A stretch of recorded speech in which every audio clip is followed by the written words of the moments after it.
ഞാൻ യോഗ്യനല്ല യേശുവേ നിൻ സ്നേഹം പ്രാപിപ്പാൻ.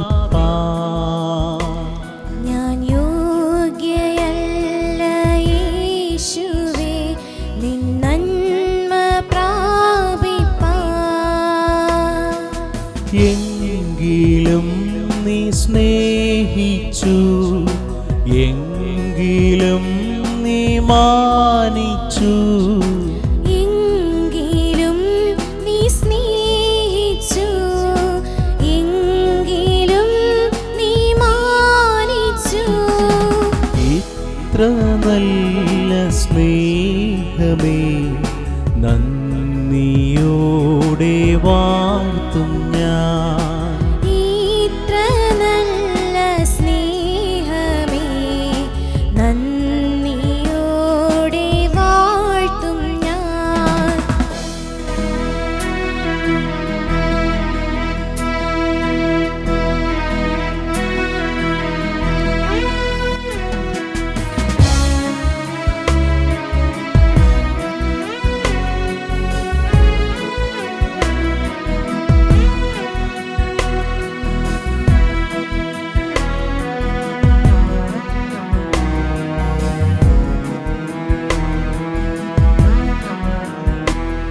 ഞാൻ ദോഷമായി നിരൂപിച്ചു, ദോഷങ്ങൾ പ്രവർത്തിച്ചു.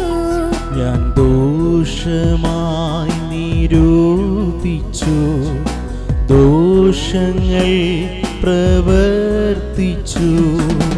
എങ്കിലും കനിഞ്ഞു നീ, എങ്കിലും ക്ഷമിച്ചു നീ.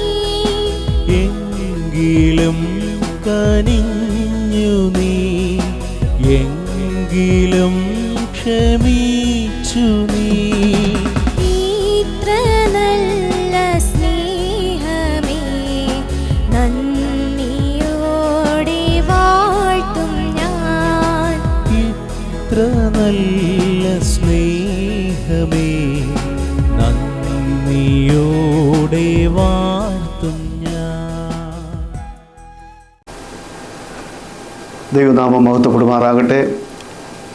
ഷാരോൺ ഓൺലൈൻ TV-യുടെ ആഭിമുഖ്യത്തിൽ സുവിശേഷം അനേകരെ അറിയിക്കുവാൻ നടത്തുന്ന ഈ ഉദ്യമത്തിൽ കടന്നു വന്ന് സുവിശേഷം അറിയിപ്പാൻ തക്കവണ്ണം ഒരവസരം ലഭിച്ചതിൽ ഞാൻ സന്തോഷിക്കുന്നു. എൻ്റെ ചുമതലപ്പെട്ടവരെയൊക്കെ ദൈവം അധികമായി അനുഗ്രഹിക്കട്ടെ. ഈ സുവാർത്ത സന്ദേശം അനേക ഹൃദയങ്ങളിലേക്ക് ചെല്ലുവാനും കർത്താവായ യേശു ക്രിസ്തുവിനെ രക്ഷിതാവായി സ്വീകരിച്ച് ജീവിതത്തിൽ ആത്മീകമായ രൂപാന്തരം വരുവാനും അനേകർക്ക് ഇടവരുത്തട്ടെ എന്ന് ഞാൻ ആത്മാർത്ഥമായി പ്രാർത്ഥിച്ചുകൊണ്ട് വിശുദ്ധ ബൈബിളിൽ നിന്ന് ഒരു വാക്യം ഉദ്ധരിക്കുന്നു. റോമാലേഖനം 1-ാം അധ്യായം അതിൻ്റെ 19-ാമത്തെ വാക്യം. ദൈവത്തെക്കുറിച്ച് അറിയാകുന്നത് അവർക്ക് വെളിവായിരിക്കുന്നു, ദൈവം അവർക്ക് വെളിവാക്കിയല്ലോ. ദൈവത്തെക്കുറിച്ച് സത്യാന്വേഷികൾ പലപ്പോഴും അന്വേഷണം നടത്തുന്നവരാണ്. എന്നാൽ പല സന്ദർഭങ്ങളിലും അവരുടെ അന്വേഷണം തെറ്റായ നിലയിലേക്ക് എത്തുകയും അവർ ലക്ഷ്യത്തിലേക്ക് എത്തിച്ചേരുവാൻ കഴിയാതെ പരാജയപ്പെടുന്നത് നമുക്ക് കാണുവാൻ കഴിയും. അതിൻ്റെ പ്രധാന കാരണം ബുദ്ധി കൊണ്ട് ദൈവത്തെ അന്വേഷിക്കുന്നത് കൊണ്ടാണ്. ബൈബിൾ അത് വ്യക്തമായി പറയുന്നുണ്ട്. ദൈവത്തെ എങ്ങനെ അന്വേഷിക്കണം, ദൈവത്തെ എങ്ങനെ കണ്ടെത്തുവാൻ കഴിയും. ദൈവം കണ്ടെത്തിയ മനുഷ്യൻ, ആ മനുഷ്യൻ ദൈവത്തെ കണ്ടെത്തുമ്പോൾ അതിനൊരു പ്രത്യേകമായ വിധം പറയുന്നുണ്ട്. അതായത് സത്യദൈവ പരിജ്ഞാനം എന്നുള്ളത് വാസ്തവത്തിൽ ദൈവവചനം വളരെ വ്യക്തമായി പറയുന്ന ഒരു വസ്തുതയാണ്. സത്യദൈവ പരിജ്ഞാനമില്ലെങ്കിൽ നാം ചെന്നെത്തുന്നത് ഐതിഹ്യങ്ങളിലും ഊഹാപോഹങ്ങളിലും മാത്രമായിരിക്കും. അതുകൊണ്ട് നാം ദൈവത്തെ അന്വേഷിക്കുന്ന സത്യാന്വേഷികൾക്ക് നൽകിയിട്ടുള്ള വചനഭാഗം ഇതുതന്നെയാണ്. റോമാലേഖനം 1-ാം അധ്യായത്തിൻ്റെ 19 മുതൽ താഴോട്ടുള്ള വാക്യങ്ങൾ ഇതിനാസ്പദമായിട്ടുള്ള എല്ലാ തെളിവുകളും വളരെ വ്യക്തമായിട്ട് ബൈബിളിൽ നൽകുന്നുണ്ട്. ദൈവത്തെക്കുറിച്ച് അറിയാകുന്നത് മനുഷ്യർക്ക് വെളിവായിരിക്കുന്നു, അത് ദൈവം തന്നെ വെളിവാക്കിയിരിക്കുന്നു. അതുകൊണ്ട് ദൈവം വെളിവാക്കിയത് കണ്ടെത്തുക എന്നുള്ളതാണ് മനുഷ്യൻ്റെ ഭാഗത്തുള്ള ഏറ്റവും പ്രധാന കടപ്പാട് എന്ന് പറയുന്നത്, ഉത്തരവാദിത്വം എന്ന് പറയുന്നത്.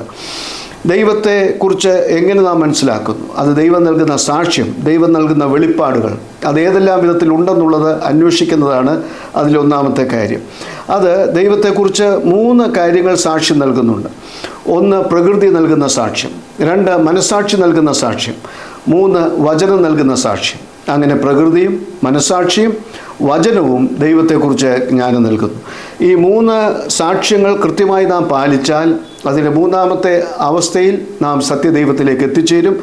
സത്യദൈവത്തിൻ്റെ രക്ഷാമാർഗം യേശുക്രിസ്തുവിലൂടെ കണ്ടെത്തുവാനും കഴിയും. ഞാൻ ആ 3 കാര്യങ്ങൾ വളരെ ചുരുക്കമായി ഒന്ന് വിശദീകരിച്ചിട്ട് അവസാനിപ്പിക്കുവാൻ ആഗ്രഹിക്കുന്നു. ഒന്ന്, പ്രകൃതി നൽകുന്ന സാക്ഷ്യമാണ്. റോമാലേഖനം 1-ാം അധ്യായത്തിൻ്റെ 19-ാമത്തെ വാക്യം നാം വായിച്ചു. അതിനുശേഷം ആ 1-ാം അധ്യായത്തിൽ തന്നെ രേഖപ്പെടുത്തിയിരിക്കുന്നത് അവൻ്റെ നിത്യശക്തിയും ദിവ്യത്വവുമായി അദൃശ്യ ലക്ഷണങ്ങൾ ലോക സൃഷ്ടി മുതൽ മനുഷ്യൻ്റെ ബുദ്ധിക്ക് തെളിവായി വെളിപ്പെട്ടു വന്നിരിക്കുന്നു. അവിടെ ഉപയോഗിച്ചിരിക്കുന്ന വാക്ക് ബുദ്ധി എന്നുള്ളതാണ്. ഒരുപക്ഷെ നിങ്ങൾ ശ്രദ്ധിച്ചു കാണും. അത് ഒന്നുകൂടെ ഞാൻ വായിക്കാം. അവൻ്റെ നിത്യശക്തിയും ദിവ്യത്വവുമായി അദൃശ്യ ലക്ഷണങ്ങൾ ലോക സൃഷ്ടി മുതൽ മനുഷ്യൻ്റെ ബുദ്ധിക്ക് തെളിവായി വെളിപ്പെട്ട് വന്നിരിക്കുന്നു. അവിടെ വചനം ഉപയോഗിച്ചിരിക്കുന്ന വാക്ക് ബുദ്ധി എന്നുള്ളതാണ്. രണ്ടാമത് അതിന് ഒരു ഇണവാക്യം കൂടെ ഉണ്ട്. അത് എബ്രായ ലേഖനം 11-ാം അധ്യായത്തിൻ്റെ ആരംഭവാക്യമാണ്. അവിടെ ഇങ്ങനെ നാം കാണുന്നു: ഈ കാണുന്ന ലോകത്തിന് ദൃശ്യമായതല്ല കാരണമെന്ന് വരുമാറ് ലോകം ദൈവത്തിൻ്റെ വചനത്താൽ ഉളവായി എന്ന് നാം വിശ്വാസത്താൽ അറിയുന്നു. അവിടെ ഉപയോഗിച്ചിരിക്കുന്ന വാക്ക് വിശ്വാസം എന്നുള്ളതാണ്. അതുകൊണ്ട് ബുദ്ധി കൊണ്ട് പലപ്പോഴും ദൈവത്തെ കണ്ടെത്തുവാൻ കഴിയുന്നതല്ല എന്നാണ് മനുഷ്യൻ പലപ്പോഴും പറയുന്നത്. യുക്തിവാദികൾ അങ്ങനെ പറയുന്നവരുണ്ട്. യുക്തിക്ക് നിരക്കുന്നതല്ല ദൈവമെന്ന വിഷയം, യുക്തിക്ക് നിരക്കുന്നതല്ല ദൈവ പരിജ്ഞാനം. അങ്ങനെ വിശ്വസിക്കുന്നവരാണ് ശാസ്ത്രമണ്ഡലത്തിലെ ചിലരെങ്കിലും, എല്ലാവരുമല്ല, ചിലരെങ്കിലും, മറ്റുള്ള യുക്തിവാദികളും അങ്ങനെയുള്ള പലരും. എന്നാൽ ബുദ്ധിക്ക് നിരക്കുന്നതാണ് ദൈവമെന്ന വിഷയമെന്നാണ് ബൈബിൾ വളരെ ആധികാരികമായിട്ട് പറയുന്നത്. അതുപോലെ തന്നെ വിശ്വാസത്താലും ദൈവത്തെ കണ്ടെത്തുവാൻ കഴിയും. അതുകൊണ്ട് റോമാലേഖനം, എബ്രായ ലേഖനം, ഈ 2 പുസ്തകങ്ങൾ ദൈവത്തെ ബുദ്ധി കൊണ്ടും ദൈവത്തെ വിശ്വാസം കൊണ്ടും കണ്ടെത്തുവാൻ കഴിയും എന്നുള്ളത് വളരെ വ്യക്തമായിട്ട് രേഖപ്പെടുത്തിയിരിക്കുന്നു. ബുദ്ധിയും വിശ്വാസവും അതിന് രണ്ടിനും നിരക്കുന്നതാണ് ദൈവം എന്നുള്ള വിഷയം. ഞാൻ ഓർക്കുന്നു, അനേക ഉദാഹരണങ്ങൾ എൻ്റെ മനസ്സിലേക്ക് കടന്നു വരുന്നുണ്ട്. ഏറ്റവും പ്രഗത്ഭനായ അമേരിക്കൻ പ്രസിഡൻ്റായിരുന്നു എബ്രഹാം ലിങ്കൻ. അദ്ദേഹം ഒരിക്കൽ ഇങ്ങനെ പറഞ്ഞു: ഈ ലോകത്തേക്ക് മാത്രം നോക്കി, മണ്ണിലേക്ക് മാത്രം നോക്കി, ദൃശ്യമായത് മാത്രം കണ്ടുകൊണ്ട് ദൈവത്തെ ഒരുവൻ നിഷേധിച്ചു എന്ന് വരാം.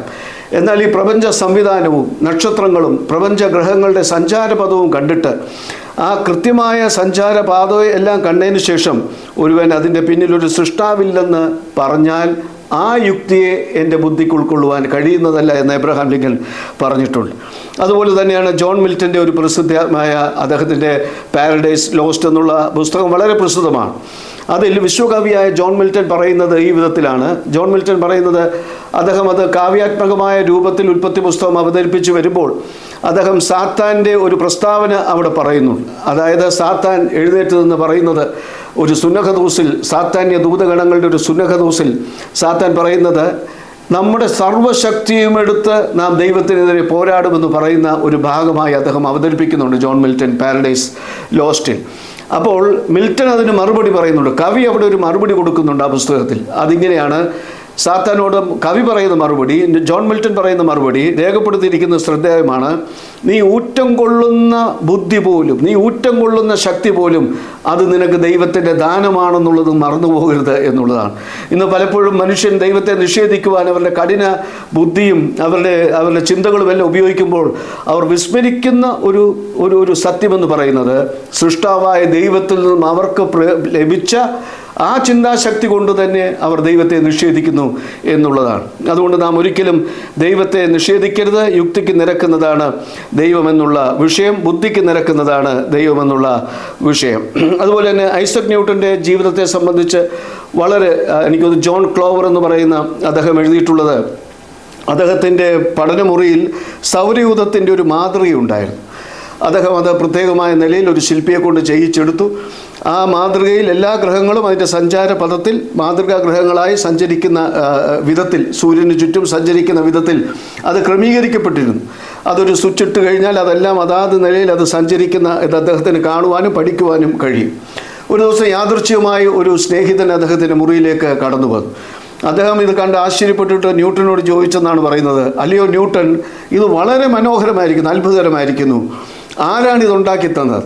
ന്യൂട്ടൻ അറിയാം കടന്നു വന്ന ആൾ ഒരു നിരീശ്വരവാദിയാണെന്നുള്ളത്, നിരീശ്വരവാദിയായ ഒരു ശാസ്ത്രജ്ഞൻ. അപ്പോൾ ന്യൂട്ടൻ അദ്ദേഹത്തെ ഒന്ന് കുടുക്കുവാൻ വേണ്ടി ഇങ്ങനെ പറഞ്ഞു, ഇതാരും ഉണ്ടാക്കി തന്നതല്ല, ഞാൻ വെളിയിൽ നിന്നപ്പോൾ വലിയൊരു ശബ്ദം കേട്ടു. ഞാൻ വാതിൽ തുറന്നപ്പോൾ ആദ്യത്തെ ഒരു ശബ്ദഗോളം ഒരു ഗോളമായി മാറി, പിന്നീട് പല ഗോളങ്ങളായി മാറി. എല്ലാറ്റിലും വലിയ അത്ഭുതമെന്ന് പറയുന്നത് ഇതെല്ലാം അതിൻ്റേതായിട്ടുള്ള ഭ്രമണപഥത്തിൽ സഞ്ചരിക്കുവാൻ തുടങ്ങി. ആ നിരീശ്വരവാദിയായ ശാസ്ത്രജ്ഞന് പോലും അദ്ദേഹത്തിന് മനസ്സിലായി തൻ്റെ യുക്തിചിന്തകൾ ദൈവമില്ലാതെ പറയുന്നത് എത്രമാത്രം ഭോഷത്വമാണ്. കാരണം ഒരു ശില്പി ഇല്ലാതെ ഉണ്ടാക്കുവാൻ കഴിയുകയില്ല എന്നുള്ളത് ഏവർക്കും അറിയാം. ഞാൻ ആ ഉദാഹരണങ്ങൾ ഇവിടെ അവസാനിപ്പിക്കട്ടെ. നാം മനസ്സിലാക്കേണ്ടത് പ്രകൃതി നൽകുന്നൊരു സാക്ഷ്യമുണ്ട്. അത് സത്യദൈവത്തെക്കുറിച്ചുള്ളൊരു സാക്ഷ്യമാണ്. അത് നിഷേധിക്കുവാൻ ആർക്കും കഴിയുകയില്ല. അതിൽ നാം ദൈവത്തെ കണ്ടെത്തണം, ദൈവത്തെ മനസ്സിലാക്കണം, ദൈവത്തിൻ്റെ ഇഷ്ടം മനസ്സിലാക്കണം, ദൈവത്തിലേക്ക് എങ്ങനെയാണ് നാം മടങ്ങിച്ചേരേണ്ടത്, അതിന് ദൈവം ഏത് വിധത്തിലുള്ള വഴികളാണ് ഒരുക്കിയിരിക്കുന്നതെന്നുള്ളത് നാം മനസ്സിലാക്കേണ്ടത് ആവശ്യമാണ്. രണ്ടാമത്തെ ഏറ്റവും പ്രധാനമായ സാക്ഷ്യം നൽകുന്നത് മനസാക്ഷിയാണ്. മനുഷ്യൻ്റെ മനസാക്ഷി. ഞാൻ പറഞ്ഞു പ്രകൃതി, മനസാക്ഷി, വചനം. ഈ 3 രംഗങ്ങളിൽ അതിന് നമുക്ക് ഇത് കണ്ടെത്തുവാൻ കഴിയും. മനസാക്ഷി നൽകുന്ന ആ ഒരു പ്രത്യേകമായ സാക്ഷ്യമുണ്ട്. ആ സാക്ഷ്യമെന്ന് പറയുന്നത് മനുഷ്യനുള്ളിലെ നീതിബോധമാണ്. മനുഷ്യനുള്ളിൽ ഒരു നീതിബോധമുണ്ട്. അത് വാസ്തവത്തിൽ അവൻ്റെ സൃഷ്ടാവിനെക്കുറിച്ചുള്ള വ്യക്തമായ സൂചന നൽകുന്നതാണ് മനുഷ്യൻ്റെ ഉള്ളിലുള്ള നീതിബോധം. മനുഷ്യൻ കേവലം വളർന്ന് വികാസം പ്രാപിച്ച ഒരു മാംസപിണ്ഡമല്ല. പരിണാമ സിദ്ധാന്തവാദികളെല്ലാം പറയുന്നത് അങ്ങനെയാണ്. അവരെല്ലാം ഒരർത്ഥത്തിൽ ബഹുമാനിച്ചുകൊണ്ട് തന്നെ അവരുടെ ആശയത്തിലെ ഭോഷത്വം ദൈവവചനം വെളിവാക്കുന്നു. അതായത് മനുഷ്യൻ കേവലം വളർന്ന് വികാസം പ്രാപിച്ച ഒരു ഏകകോശ ജീവിയിൽ നിന്ന് വളർന്ന് വികാസം പ്രാപിച്ച ഒരു മാംസപിണ്ഡമായിട്ട് വന്നതല്ല മനുഷ്യൻ. അങ്ങനെയാണെങ്കിൽ അവൻ്റെ ഉള്ളിലെ നീതിബോധം എവിടെ നിന്നാണ് വന്നത്? ഏത് ഏകകോശ ജീവിയിൽ നിന്നാണ് അത് പരിണമിച്ച് വന്നത്? നമുക്കറിയാം, സ്കൂളുകളിലും കോളേജുകളിലും എല്ലാം നാം പഠിക്കുമ്പോൾ വിട്ടുപോയ കണ്ണികൾ, അതിനെക്കുറിച്ചെല്ലാം ഉള്ള പഠനങ്ങളുണ്ട്. അത് നാം മനസ്സിലാക്കിയിരിക്കുന്നത് എവിടെയാണ് ഈ നീതിബോധം മനുഷ്യന് വന്നിട്ടുള്ളത്. അതുകൊണ്ട് ഒരിക്കലും മനുഷ്യൻ ഒരു ഏകകോശ ജീവിയിൽ നിന്ന് പരിണമിച്ചു വന്നെങ്കിൽ ഈ നീതിബോധം മനുഷ്യന് വരികയില്ല. നമുക്കറിയാം, നാം റോഡിൽ കൂടി നടക്കുന്ന സന്ദർഭത്തിൽ ഒരു മൃഗം അവിടെ കൊല്ലപ്പെട്ട് കിടക്കുന്നത് കണ്ടാൽ നാം അതിൻ്റെ സമീപത്ത് നിൽക്കും. ഇതാരുടെയാണ്? നമ്മുടെ അയൽക്കാരുടെ ആണോ? ഇതാരുടെയാണെന്ന് ഒരു പക്ഷേ ചോദിച്ചെന്ന് വരും. എന്നാൽ ഒരു മനുഷ്യനെ, നമ്മുടെ ഒരു സുഹൃത്തിനെ, നമ്മുടെ ഒരു കുടുംബാംഗത്തെ അവിചാരിതമായ അങ്ങനെ ഒരു ദുരൂഹമായ സാഹചര്യത്തിൽ കാണുകയാണെങ്കിൽ ഉടനെ ഉണരുന്നത് നമ്മുടെ ഉള്ളിലെ നീതിബോധമാണ്. നമുക്കറിയാം, നാം സ്ഥിരം മനസ്സിലാക്കുന്നതാണ് വാർത്താ മാധ്യമങ്ങളിലൂടെ, തക്കതായ നീതി നിർവഹിക്കപ്പെടുന്നത് വരെ മനുഷ്യ മനസ്സിന് പിന്നീടൊരു സ്വസ്ഥതയില്ല. അപ്പോൾ മനുഷ്യനുള്ളിലൊരു നീതിബോധമുണ്ട്. അതെന്തുകൊണ്ടാണ്? നീതിമാനായ ദൈവം മനുഷ്യനെ സൃഷ്ടിച്ചതുകൊണ്ട് മനുഷ്യൻ്റെ ഉള്ളിൽ നീതിയുടെയും വിശുദ്ധിയുടെയും കണികകളുണ്ട്. അതുകൊണ്ട് മനുഷ്യൻ്റെ ഉള്ളിലുള്ള നീതിബോധം ഒരിക്കലും ദൈവത്തെ നിഷേധിക്കുവാൻ കഴിയുകയില്ല. നീതിമാനായ ദൈവത്തെ ഒരിക്കലും നിഷേധിക്കുവാൻ കഴിയുകയില്ല. അതാണ് മനസ്സാക്ഷി നൽകുന്ന സാക്ഷ്യമെന്ന് പറയുന്നത്, മനുഷ്യനുള്ളിലെ നീതിബോധം. അനേക തെളിവുകൾ എനിക്ക് ചൂണ്ടിക്കാണിക്കുവാൻ കഴിയും. ഞാൻ സമയത്തിൻ്റെ പരിമിതി കൊണ്ട് വളരെ അത്യാവശ്യമായ ചില ഉദാഹരണങ്ങൾ മാത്രം ചൂണ്ടിക്കാണിക്കുവാൻ ആഗ്രഹിക്കുന്നു. നിങ്ങളൊരു പക്ഷേ ഹെലൻ കെല്ലറെ കുറിച്ച് കേട്ട് കാണും. ജന്മനാ തന്നെ അന്ധയും ബധിരയും മൂകയുമായിരുന്നു ഹെലൻ കെല്ലർ.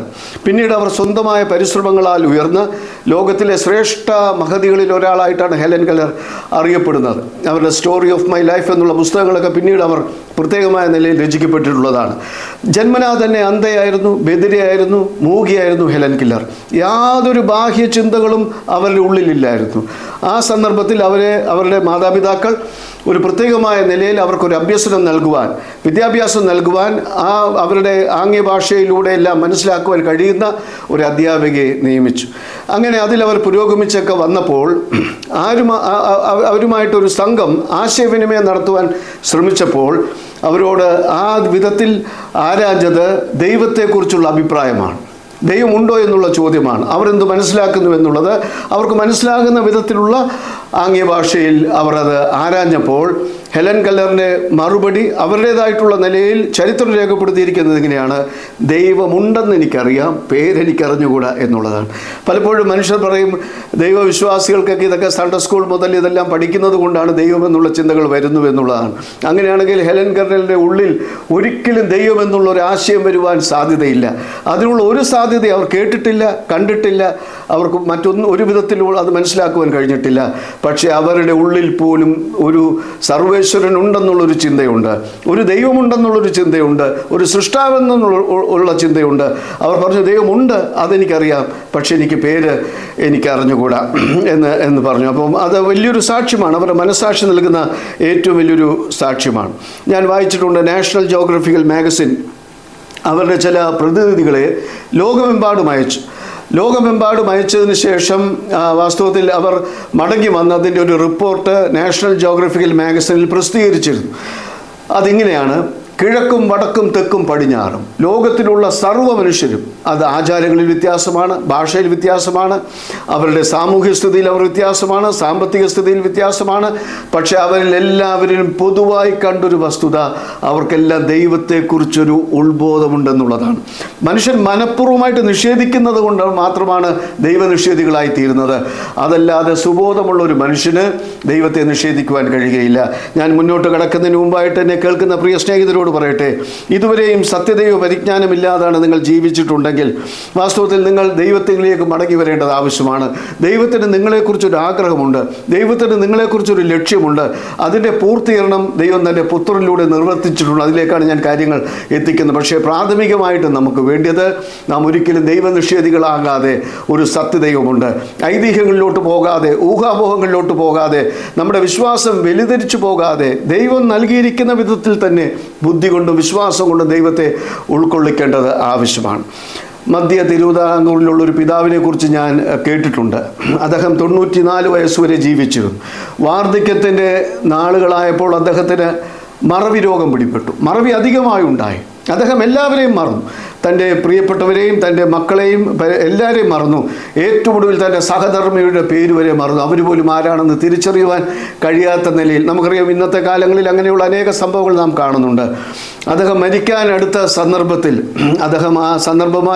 ആ ഒടുവിലത്തെ സന്ദർഭത്തിൽ അദ്ദേഹം പറഞ്ഞത് ദൈവമേ സ്തോത്രം എന്നാണ്.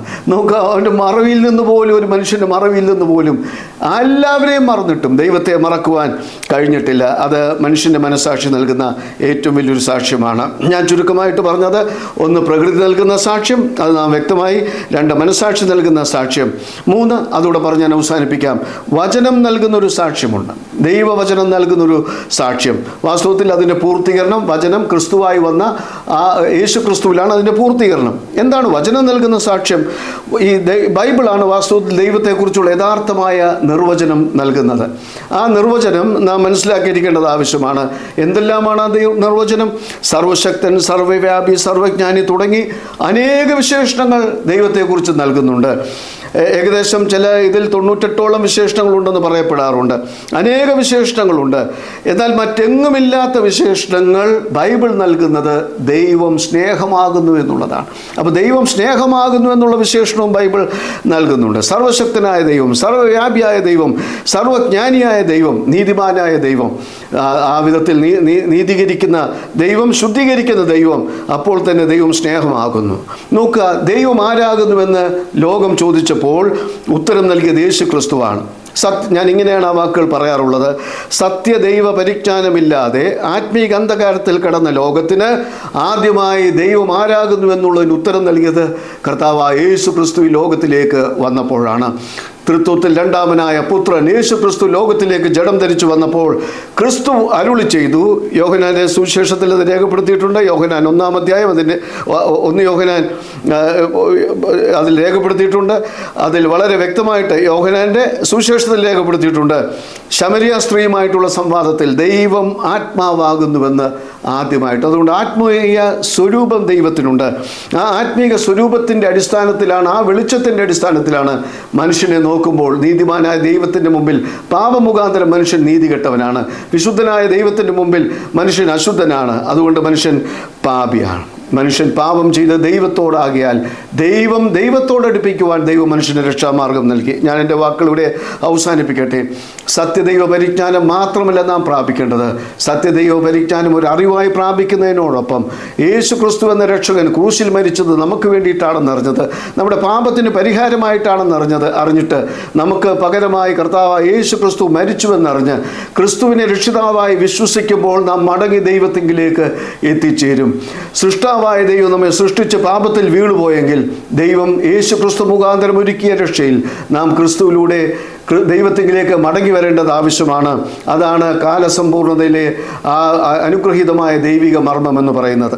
ഇന്ന് ഈ പകൽക്കാലം ഈ വാക്കുകൾ കേൾക്കുമ്പോൾ ദൈവപരിജ്ഞാനം മാത്രമല്ല വരേണ്ടത്, ആത്മരക്ഷയെക്കുറിച്ച് ചിന്തിക്കുകയും കർത്താവായ യേശു ക്രിസ്തുവിനെ സ്വന്തം രക്ഷിതാവും കർത്താവുമായി സ്വീകരിച്ച് ദൈവമക്കളായി തീരുവാൻ ദൈവം ഏവരെയും സഹായിക്കട്ടെ എന്നുള്ള പ്രാർത്ഥനയോടുകൂടെ ഞാൻ ഈ വാക്കുകളിൽ നിന്ന് ഉപസംഹരിക്കുന്നു. ദൈവനാമം മഹത്വപ്പെടുമാറാകട്ടെ. ആമേൻ.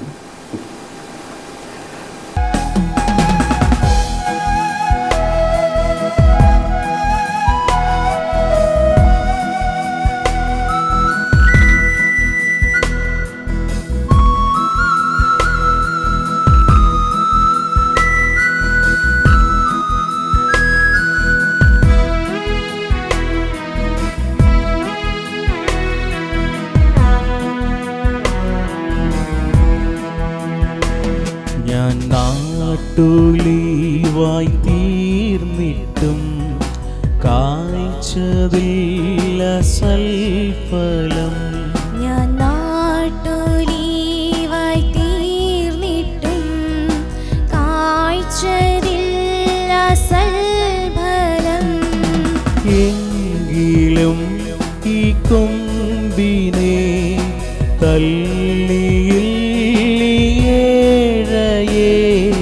എങ്കിലും ഈ കൊമ്പിനെ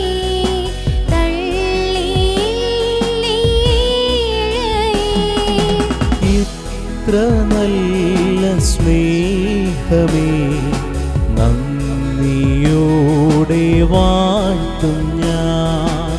ഇത്ര നല്ല സ്നേഹമേ നന്ദിയോടെ വാഴ്ത്തും ഞാൻ. ഞാൻ യോഗ്യനല്ല യേശുവേ നിൻ സ്നേഹം പ്രാപിപ്പാൻ. ഞാൻ യോഗ്യയല്ല യേശുവേ നിൻ നന്മ പ്രാപിപ്പാൻ. എങ്കിലും നീ സ്നേഹിച്ചു, എങ്കിലും നീ മാനിച്ചു, എങ്കിലും നീ സ്നേഹിച്ചു, എങ്കിലും നീ മാനിച്ചു. ഇത്ര നല്ല